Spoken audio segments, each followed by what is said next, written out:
Let me start by thanking and praised by this motion, the leadership of this House from both divide, including Senator Wambua, who really came up with this idea of having to address the affairs of this nation after having some few instances in the last 2 weeks or so. Honourable Speaker, before I give my speech, I would want to dedicate my soul and spirit to the young ones who lost their lives, to the parents, to the relatives, and the entire family, because it is the record that this country lost lives in the last few years, even few days, out of the protests that were brought by our sons and daughters. Honourable Speaker, I want to convey my gratitude and greetings from Tharaka Nithi to the majority leader of this House, to Senior Kalwale, to Sifuna, because I've received several messages, even to you, Honourable Speaker, because I've received several messages and calls from people from Tharaka Nithi, congratulating each one of you for finding it very necessary to make sure that we have a account address, because the sentence now is a slave for this country. We have been celebrated across the board, and people are saying this is the Senate that we really voted for as per the Constitution. We have really redeemed ourselves, and we have restored our sanity as a House. Honourable Speaker, I belong to Kenya Kwanza government, having been elected Senator for Tharaka Nithi by majority votes in the last elections. Honourable Speaker, I'm happy that this House has disregarded party affiliations and decided to confront issues without having to say you come from Kenya Kwanza or Azimio for that matter. And that is patriotism, Honourable Speaker. That is being patriotic, because as quite a number of speakers have just said, we do not have any other country other than Kenya. Honourable Speaker, do you protect me from the leadership? I can see Medu is making a lot of noise, maybe from some quarters, Honourable Speaker. Order, Senator for Laikipia. Resume your seat. Proceed, Senator Mufti. Thank you very much, Honourable Speaker, for that. Honourable Speaker, this government came into being through some very common phrases. I remember we went around the country, and our common phrase was bottom up, the hustlers. That's captioned the likes of Mama Mbogas, the border borders, the Mokokoteni, the wheelbarrow pushers, and any other common person for that matter. And we wrote on that spirit, and we were voted enormously for those phrases. Honourable Speaker, I remember the vows and the promises that we made. Within 100 days, we shall have done this and that. Within 3 months, we shall have done this and that. But I'm very sure somebody who is watching me from Tharaka Nithi, from Ramu, from any part of this country, would want to agree with me. We have not been very faithful to those vows and promises. We might have been distracted, maybe by some economic issues or policies, but that is not and will not be the expectations of the nation. It could be too early, but of course the promises were in the next 100 days, in the next 3 months, we shall have this and that and that. Honourable Speaker, we made some confessions. We made some promises that this government will be comprised of Mama Mbogas, the young people, the border, and it was a common phrase, not exactly for the president, for anybody. That was the talk of Kenya Kwanza. Honourable Speaker, what we have seen in return is total contrast to what the promises were. The boys that are routing today in the streets, in the campaigns, we expected them to be in possessions. But in return, Honorable Speaker, we have witnessed and we have seen some recycled corruptive faces in this government. Those people with indented history of corruption, some serious moral practices here and there, those are the people who are running the government. We have seen people carrying sacks of money in functions in Harambes, out of cronyism, out of tribalism.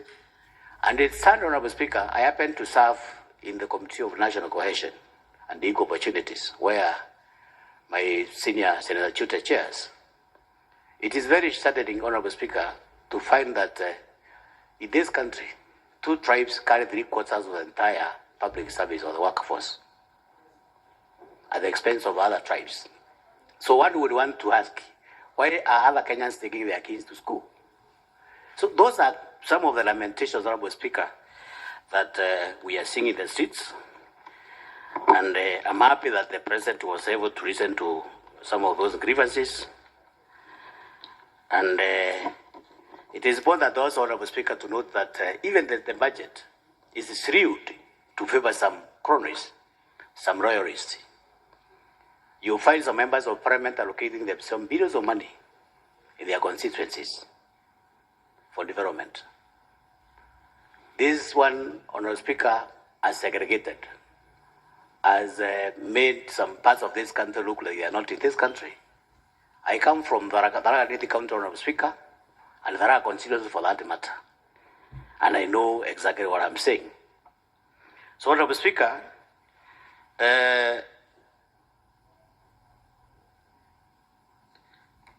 Kenyans put this government in power with great expectations and remained so that their lives maybe could remain better. But of course, the intentions could have been very good. But of course, Honorable Speaker, up to now, those of us who frequent their localities every weekend, you bear me witness that we face a lot of problems with our mothers, with our fathers, with our common rural folk, seeking for school fees, seeking for medication, seeking for any sort of assistance from those who are elected. It is not something, Honorable Speaker, that we can manage. This one displays some serious levels of inequality in the society. This is not Kenyans really expected once when they went into elections. Honorable Speaker, we chose, after forming the government, we chose to reward friends and loyalties instead of competence in some cases, Honorable Speaker. That is why here we have had some confessions from some prosecutors of this motion that there is a committee in agriculture. We sat down, prosecuted our case, and up to now, some of those non-culprits are still in office. This one, Honorable Speaker, is seriously eroding the confidence of the Kenyan people. Because, Honorable Speaker, there is no way Kenyans would want to be shuffled by a person who is dented and corrupt for that matter. And it's not only agriculture, Honorable Speaker. We have so many seen cases in this country where we do not have a serious resolve maybe to fight corruption. We have created 2 levels of living in this country. We have the extreme people who have a lot of money. They have. They don't even know where to take that money. They have bought so many things. They have bought choppers. They are going around the country with so much money. I would want even to recite what Honorable Gachagua said. They are Sky team. They are over. Somebody would take a chopper from Nairobi to Thika. A 20 minutes drive. Because money is there. And I'm very sure this money belongs to Kenyans, whom we saw the other day demonstrating in the streets. So this hunger, Honorable Speaker, has been building in this country for the last maybe so many years.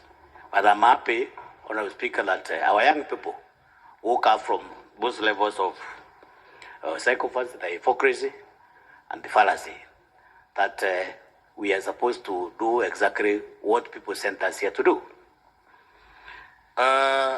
Honorable Speaker, The government overlooked quite a number of cancerous aspects in our nation, such as corruption, tribalism, and impunity. Honourable Speaker, the other day, not even the other day, today, Honourable Speaker, in Kenya today, you can do anything as far as you are politically correct. You can walk and do anything that is supposed to be done, including crime. You can kill. We have seen even some of us shooting people dead and then go scot-free because you belong to this section of the government. So I think, Honourable Speaker, it is the high time we restore and install and make sure that we are equal before the law. And some of those things, Honourable Speaker, is why we're having our youth go to the streets and make some serious demonstrations. Honourable Speaker, even the budget, as Gachagua said, is made in favor of some people who are connected to the system. Honourable Speaker, we have every right to thank our young generations for waking us from the deep shame of hypocrisy, psychopathy, and fallacy. Honourable Speaker, I'm happy that this government found it necessary, maybe to halt the signing of the finance bill, which in the Kenyan understanding was not favorite to the voters. So, Honourable Speaker, I want to end up by saying that Senate, as it is claimed, is glory, and I'm very sure this is a trend we are supposed to embrace as a house. Maybe in the future, this is the hope of this country, and the Kenyans are looking upon us to give solutions and directions. Honourable Speaker, I strongly support the motion, and I hope the recommendations that we are going to make are not just going to die, just like so many other things that we have been able to prosecute, and they have never seen the light of the day. So these recommendations that we are going to make, Honourable Speaker, I would request the leadership of this House and the entire House to make sure that we implement what we agree, and I'm very sure as a House, as a Senate, we are going to be the symbol of unity for this country. I support. Senator